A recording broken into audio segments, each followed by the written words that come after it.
Hello, one, two, three.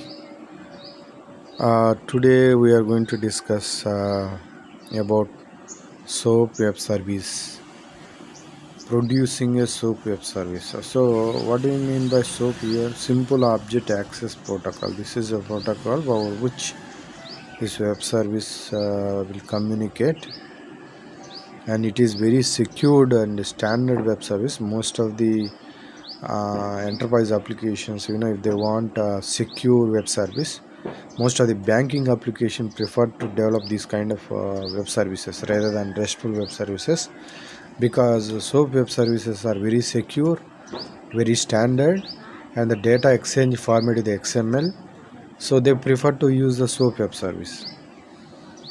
Okay, what you will build here? So you will build a server that exposes data from various European countries by using WSDL based SOAP web service. So here we're going to create a WSDL file for this particular data exposure from European countries.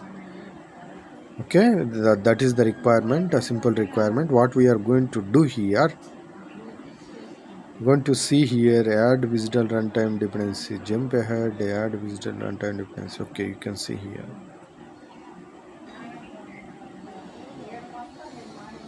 You need to add a WSDL dependency into your pom.xml if you are using Maven. If you are using Gradle, you need to specify the WSDL 4J because this is required to generate a WSDL based on the XSD. Okay, you need this. So you need to include the WSDL 4J dependency, group ID, artifact ID same. Okay, and now create XML schema to define domain. What do you mean by domain? Domain is your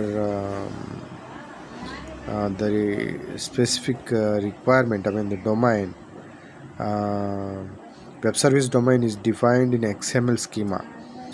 So let's say if your requirement, you will pass a country ID and you want to return the country name, population, currency, you want to return all this, so you need to specify all these details. This is a kind of specific domain, right? So country related requirement is a specific type of domain requirement. So you need to specify this domain here. You see here, XSD is XML schema definition, basically you can call like that. So what is your request, what is your response? You need to specify their structure, the type, what is the type of the request that you are going to send, and what type of response you are going to receive from this web service. You need to specify those details. You can see here, XS means XML schema element, and name is get country request. So input type is a get country request, and it is of type string. You can see here, you want to pass the country name. Inside the country request, you are going to have a name attribute, and which is of type string. So you will pass a get country request which will have a name attribute and will pass the country name as a input. That is what it is indicating here. Okay, and if you see get country response, and get country response is rendering the country details. Again, the country is of type country complex data type. So you can see type equal to TNS of country. It is not a primitive data type, it is a composite data type. Again, we need to define the complex type for country. That means, what do you mean by country here? Country may have a ID, population, currency, other details as well. You need to specify elaborate the complex type for the country. So that is why again we are defining the country complex type element, name equal to country, and a sequence. You can say under the sequence you need to specify all the elements. The country composite type will have a name as a type string, population of type integer. Okay, how many people are living in that particular city, country, you want to render that as part of your response. And currency details also will provide. What is the currency? Of type currency, again it is a composite type. Again you need to specify the elaborate that composite type using a simple type. Wherever you see complex type, it is a complex data type. Okay. You need to provide the simple type definition as well wherever you use the complex type, right? That is why we're going to, you can see here, um,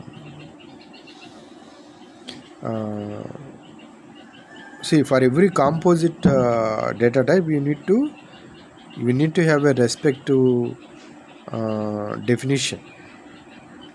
Okay, primitive definitions. So this is how you will create a schema. You will define the XML schema, which we save it as a XSD. Okay, we see here we are going to save this countries ws.xsd. We are saving it under resources folder under meta nf schemas countries.xsd.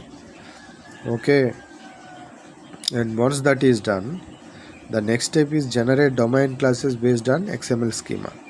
So the main critical thing is defining the XSD is the important thing here, because for any SOAP web service, when you define XSD, based on the XSD, the project, it will generate, the Visual 4J will generate all the respective classes, Java classes, Java artifacts. It will generate all the artifacts.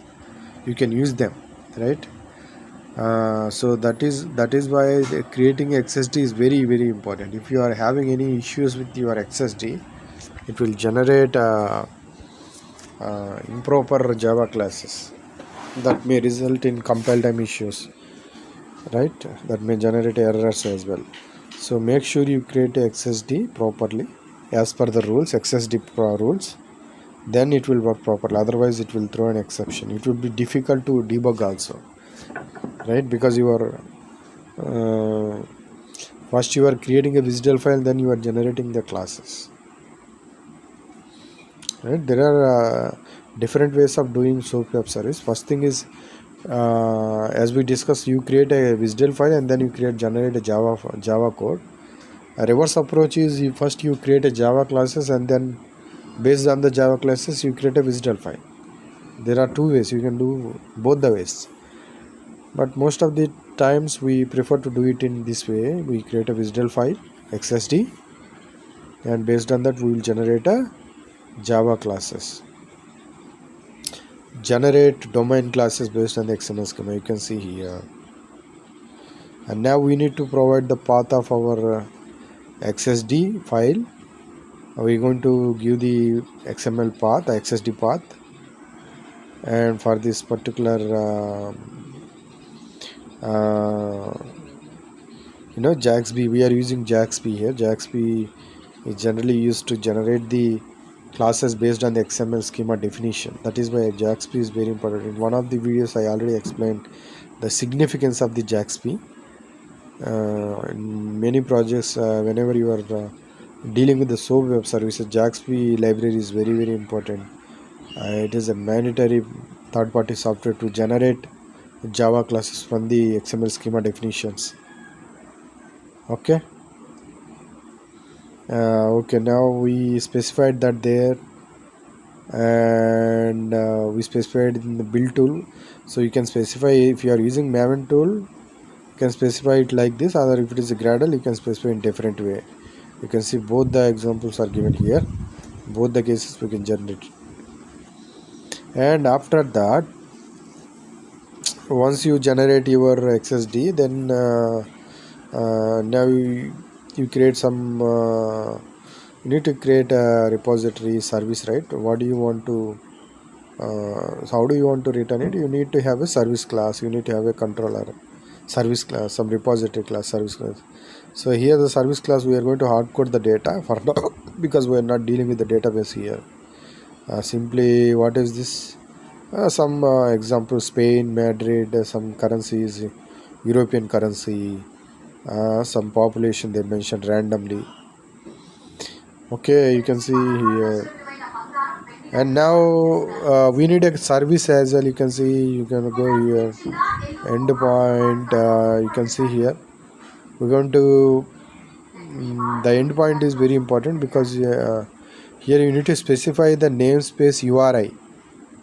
Okay, we're going to give the namespace URI, and we are going to use all the stubs. What are the stubs that are generated? You can see here, at the rate payload root namespace equal namespace URI, local part, get country request, and response. You see here we are using all the stubs that are generated by WSDL file. You can see get country response, and request is request payload is get country request. Okay, and then you are rendering the get country response. You are setting the country repository dot find country code, and you are passing the request country name as the input, and it will return the response. Okay, and now we need to expose the web service. So you see we already specified the namespace URI. Okay, producing web service. You can see this is the URI. It will be exposed as a web service URI. Okay, when you expose this, so what we are going to do now, we need to expose the service so that clients can fetch the WSDL definition. So the properties file, you need to give the specific class path of that schema. Okay, now Spring Boot will create a simple XSD schema or default WSDL 11 definition beans with the names matching files here. You see, here we have a country's WSDL file, XSD file. Now we can use it to create a WSDL bean for exposing. For that, let's create a new web service config class here with the following content. Okay, now you see we need to specify all these details. Get service location services, and you need to provide the target namespace details. And now the default WSDL 11 definition exposes the standard WSDL 1.1 by using the configured XSD schema. Okay, and the bean name determines the URL under which generated WSDL file is available. In this case, WSDL file is available under localhost services countries.wsdl. You see, it will be available that way. Okay, now you have seen it, how we are going to expose this thing. See, we are setting the port name here. Okay, we can set country's port name, we can set it, and services. So this way we are going to expose this as a WSDL file. It will be exposed along with the host name and slash the services slash countries WSDL file. Okay, now using this particular namespace, you can actually hit the web service and you can get the response. You see how you are going to hit the web service. For any SOAP web service, the request should be in the form of XML itself. Okay, so this is how you are going to hit the web service. You need to create a request.xml file that contains the following SOAP request. You are passing the country name here, because what is the request type? Get country request type, because initially we created when we created XSD, we mentioned the get country request type is the get country request type, which takes the name of the country code. Now you got it right. So here we are going to invoke the web service using curl command. You see, content type is a text /xml -d @request.xml. You are passing the XML as input, and you are calling localhost :8080 services. Okay, and XML init format, and you will get the response like this. So this is how the SOAP web services will be built. They are very secure. You are going to have, actually you can define multiple security features inside XSD. There are many standard ways of customizing your SOAP web service. You can do it in depth, standard enterprise level web service. You will have a customization uh, usage with the SOAP web services. So most of the banking application, they prefer to use SOAP web services because they are very secure, and they use the XML data exchange format, which is why they prefer to use it. Because whenever we are talking about banking application, they always deal with the XML data, not like a simple plain text data or JSON data. They always deal with XML data, because you take any shipped international data exchange, you take any messaging software, they always deal with the XML format data, not like a, they don't prefer to use plain JSON until and unless it is simple, very, I mean, if it is not sensitive data, they prefer to use a JSON. But if it is very sensitive data, they always prefer to use XML only, and that too they'll try to use SOAP web services. Because I work for one of the projects, American Express client. It is a cards and payments project. They used SOAP web services along with the Spring framework. So even I work for some of the projects as well. They prefer to use SOAP web services nowadays. The companies, they are moving, and the project, they are actually moving towards the microservices architecture. But earlier days, I mean, they prefer to use uh, SOAP web services itself.